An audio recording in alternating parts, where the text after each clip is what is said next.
Hello and very warm welcome to all of you. कैसे हैं आप सब? मैं आपका मेंटर और आप देख रहे हैं लर्निंग दिस विदाउट रूल्स का वो स्पेशल सेशन जहां पर हम आपको जो असेसमेंट टेस्ट देते हैं उसका सोल्यूशन करवाते हैं। और ये सोल्यूशन है टाइम एंड टेंस के पार्ट 2 की, सवाल नंबर 11 से 20 तक की। साथ ही ये भी उम्मीद करता हूं कि पिछले जो 1 से 10 तक का सोल्यूशन मैंने आपको बताया था उसमें कोई भी विवाद, कोई भी दुविधा आपके मन में नहीं बची है और आप सभी सवाल को सही ढंग से समझ गए। और इस तरीके का सवाल अगर आपके एग्जामिनेशन में दोबारा पूछा जाता है तो आप बेझिझक और अपने समय को बचाते हुए उसका सही आंसर कर पाएंगे। अगर ऐसा नहीं है तो अभी भी देरी नहीं हुई है, आप अपने संकोच, अपनी दुविधा को कमेंट बॉक्स में लिखकर मुझे सूचित करें। मैं कोशिश करूंगा कि उसका भरसक ऐसा निदान आप तक पहुंचा सकूं कि आगे आने वाले समय में उस प्रकार के क्वेश्चंस में आपको कोई परेशानी ना हो। यहां पर हम आज फिर से एक एक करके क्वेश्चन लेंगे और क्वेश्चन आपको इस स्क्रीन पर बगल में दिखाई देगा। जिन बच्चों ने क्वेश्चंस सॉल्व नहीं किए हैं वो डिस्क्रिप्शन में ये मुझे जैसा याद है किसी एक इडियम्स एंड फ्रेजेस या कमेंट बॉक्स के सेशन के अंत में लगाया गया है, आप देख लेंगे और वहां से इसे डाउनलोड करेंगे, इस वीडियो को पॉज करेंगे और उसके बाद सॉल्व करने की कोशिश करेंगे। बाद में जब मैं उसका करेक्शन कराऊंगा, उसे समझाऊंगा, तो जहां पर आपको दुविधा हुई या फिर आप क्या गलत समझे उसे मैच करके अपनी समझदारी को ठीक करने की कोशिश करेंगे। तो चलिए यहां पर बिना देरी किए हुए आज के सेशन की शुरुआत करते हैं। नोटबुक और पेन लेकर तैयार हो जाइए। देखते हैं कि आखिरकार उस 10 क्वेश्चन के क्या क्या सॉल्यूशंस हैं और उसमें कौन कौन से लॉजिकल अप्रोच लगाए गए। चलिए देखा जाए।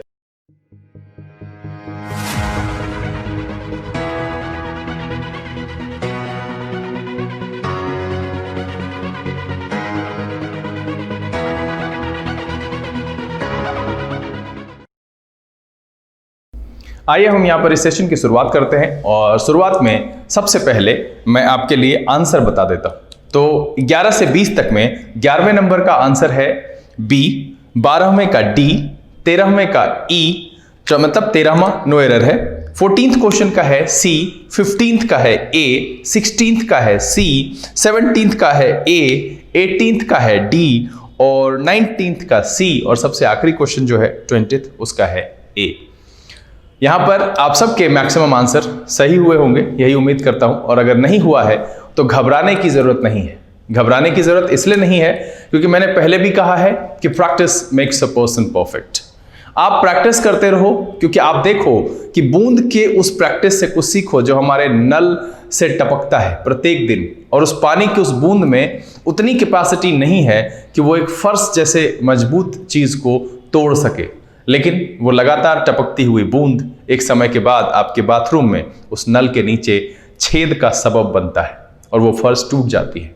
तो आप सीधी सी बात समझिए कि अगर आप अभ्यास करते रहते हैं तो जो चीज आपके लिए आज बहुत ही दुष्कर है, बहुत कठिन है, आप उसे सोचते हैं तो डर लगता है, कल वही चीज आपके लिए आसान हो जाएगा और आपको कभी भी परेशानी का सामना दोबारा नहीं करना पड़ेगा।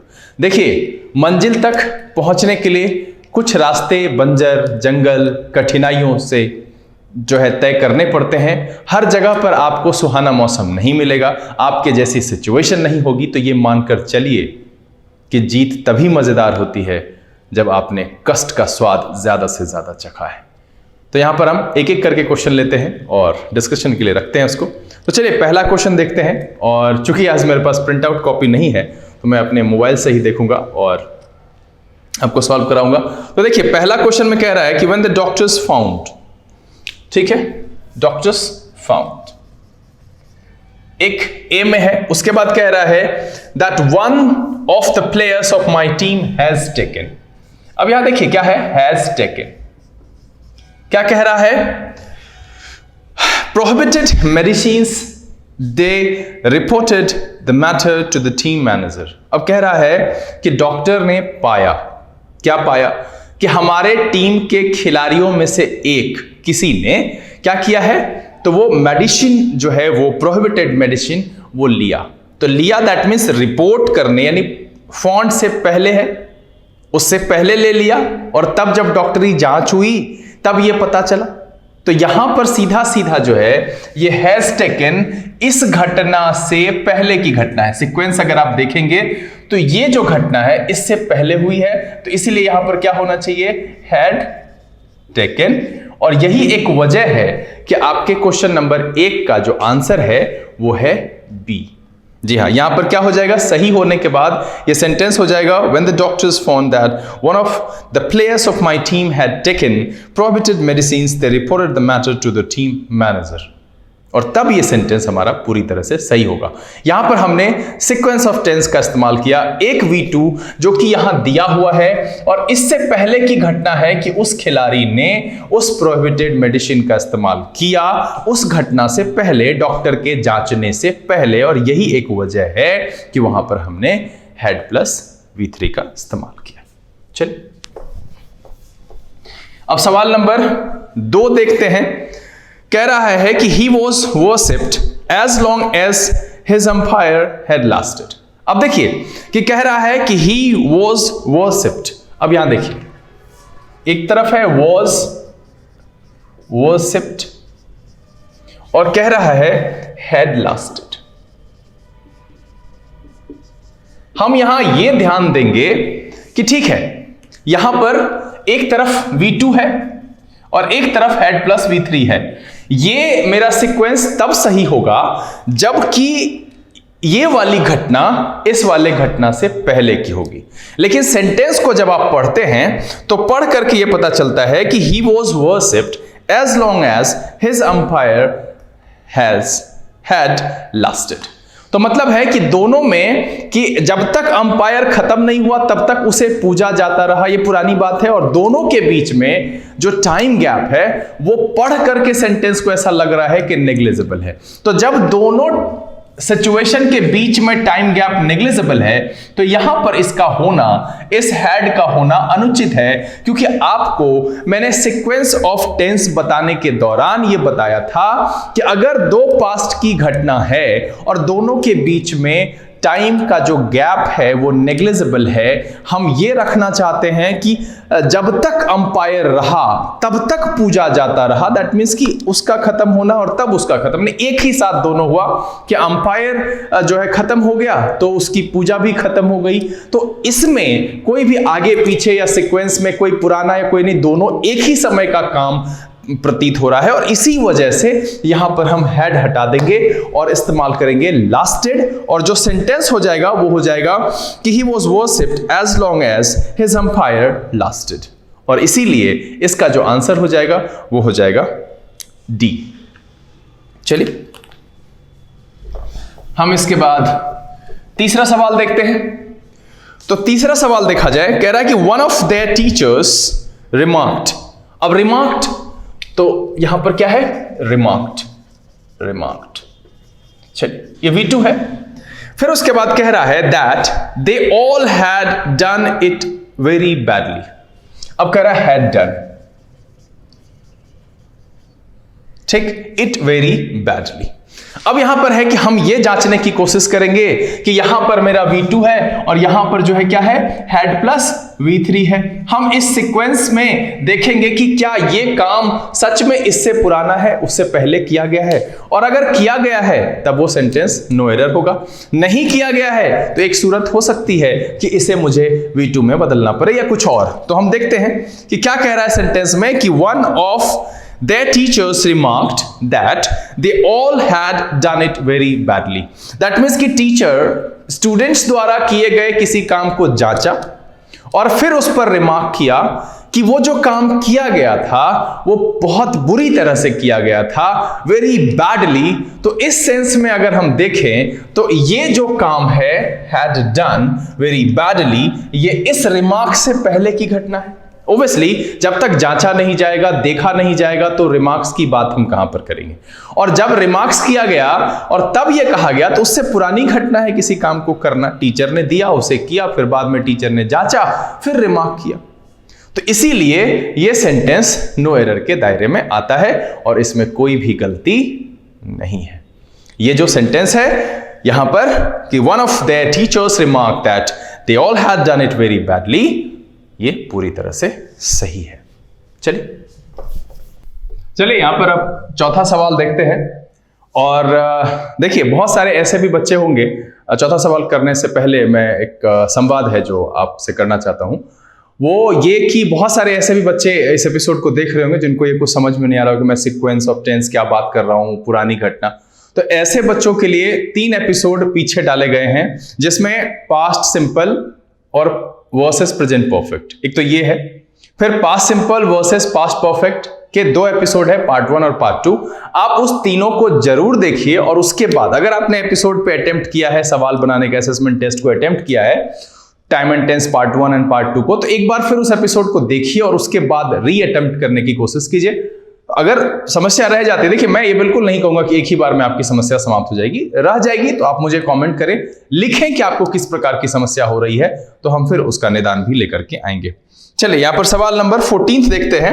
और 14 में कह रहा है कि यस्टरडे कहने का मतलब है कि आज के दिन से पिछले दिन की बात कर रहे हैं, ठीक है। आज का जो दिन है उससे पिछले दिन की बात करें तो ओबियस है यहां पर पास्ट होना चाहिए कि महेश गॉट द इंफॉर्मेशन, ठीक है, महेश गॉट द इंफॉर्मेशन। तो यहां पर क्या है, एक हिस्से में गॉट है, यदि आज के दिन से पहले के दिन में महेश को एक सूचना मिली, क्या कि that his mother died in an accident.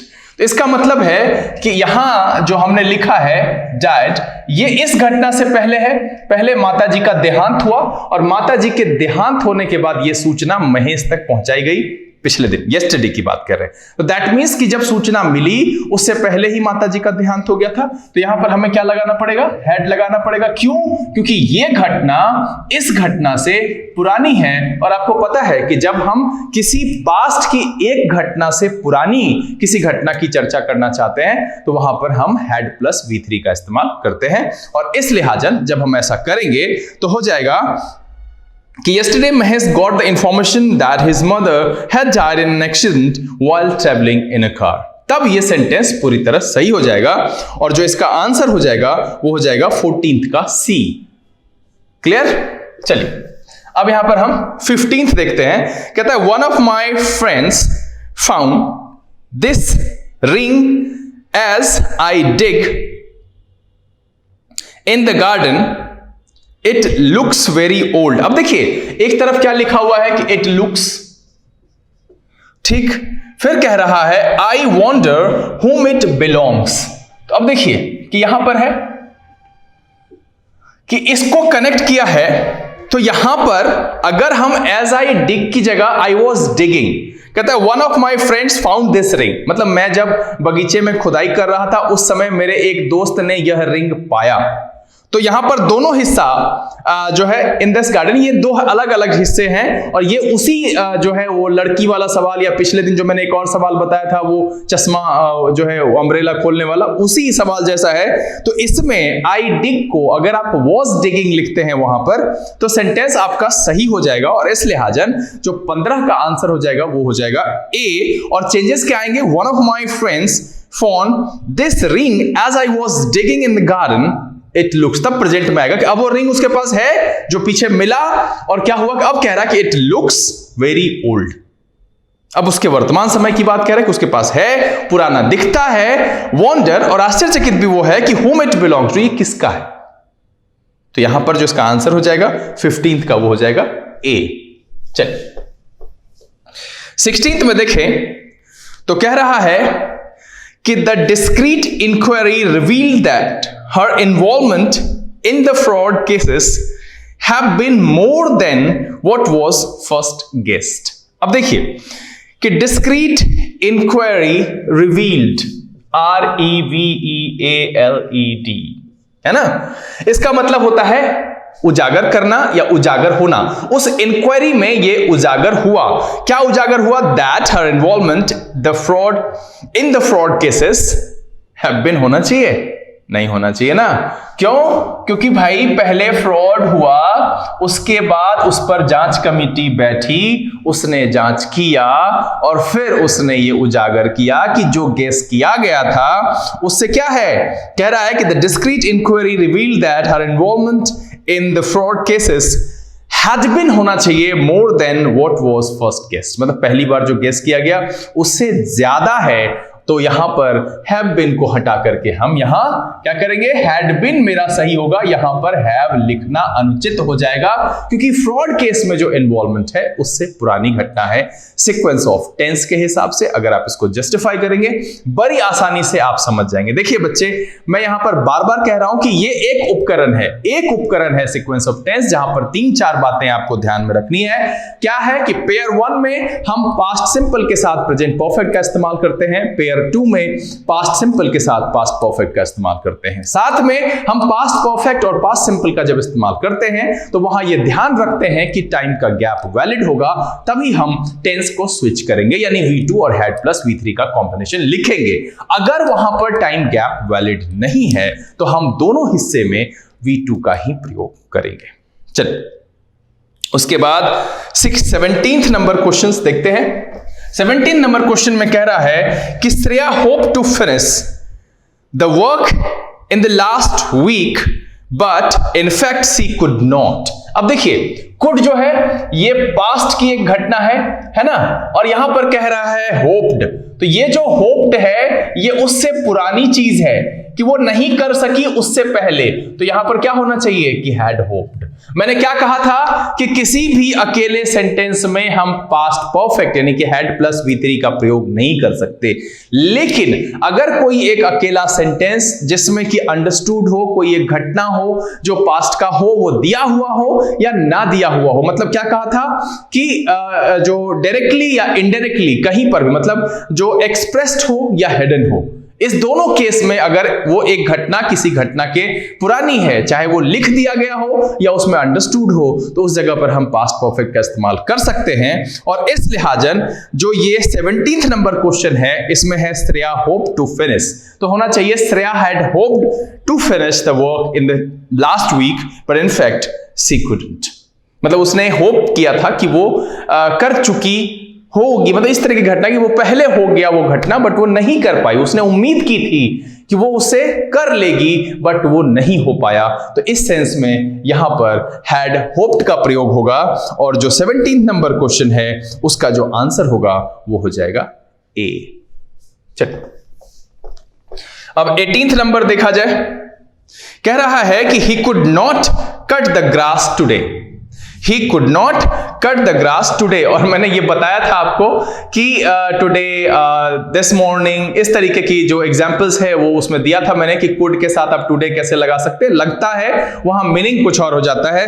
कह रहा है because the handle of the machine has broken। अब देखिए यहां पर कह रहा है could not cut, क्या कह रहा है, could not cut। अब यहां पर कह रहा है कि हैंडल जो मशीन का है वो कह रहा है हैज ब्रोकन। ये पॉसिबल है? आपको देखो कि नहीं कटा, क्यों भाई, तो ये उसका जो है वो ब्रोकन, हैज ब्रोकन, तो किसी भी लिहाजन जो है वो क्या हो जाएगी घटना, पर प्रेजेंट परफेक्ट में तो बिल्कुल ही नहीं होगी, तो यहां पर इसको क्या चेंज करेंगे, हैड ब्रोकन, है ना। घास नहीं काट पाया क्योंकि उससे पहले जो उसके मशीन का हैंडल था वो टूट गया। यहां पर जो सही होने के बाद सेंटेंस आएगा कि he could not cut the grass today because the handle of the machine had broken a few days ago। अब देखिए यहां पर मन में एक दुविधा हो सकती है कि सर उसी समय टूट गया हो मशीन तो हम टाइम गैप ज्यादा क्यों ले रहे हैं, लेकिन आगे सवाल में देखिए कि क्या लिखा हुआ है, few days ago, और जब ये लिख दिया फ्यू डेज अगो तो क्लियर हो गया यहां पर। तो इसीलिए इसका जो आंसर है 18th का वो आपके डी में आएगा, हैज की जगह पर हैड ब्रोकन, और तब जाकर के ये आपका सेंटेंस क्या हो जाएगा, सही। चलिए अब हम सवाल नंबर 19 देखते हैं, और 19वां सवाल देखिए क्या कह रहा है कि वंस चंदू रियलाइज्ड, क्या कह रहा है, रियलाइज्ड, ठीक।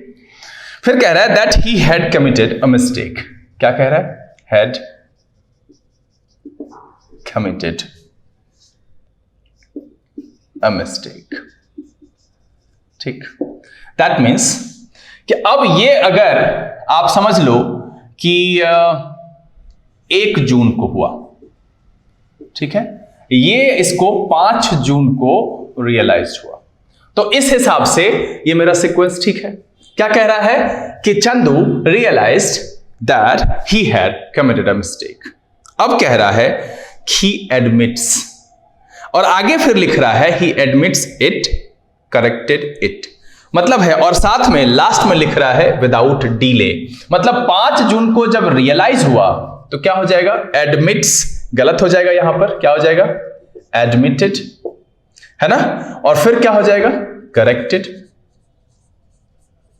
तो करेक्टेड यहां पर क्या हो गया कि ये एक ही समय का है, कि इसके बीच में टाइम गैप नहीं है। लेकिन यहां पर जो हमारे सवाल में देखिए, मैंने इसे अपने मन से कैसे तैयार किया, क्योंकि आप ये कहानी यहां पर देखिए कि बड़ी ही आसान सी कहानी है कि 1 जून को जो है चंदू ने कोई गलती की, और क्या हुआ कि 5 जून को उसे यह महसूस हुआ कि उससे कोई गलती हो गई, और जब 5 जून को उसे यह महसूस हुआ तो क्या कह रहा है कि ही admits it, corrected it without delay. अब देखिए कि रियलाइज्ड ठीक, करेक्टेड भी ठीक, एक ही सीक्वेंस में एक ही समय पर है कि जैसे रियलाइज हुआ तो पहले एडमिट करेगा, और एडमिट करने का मतलब है कि वो पास्ट में होना चाहिए, एडमिटेड।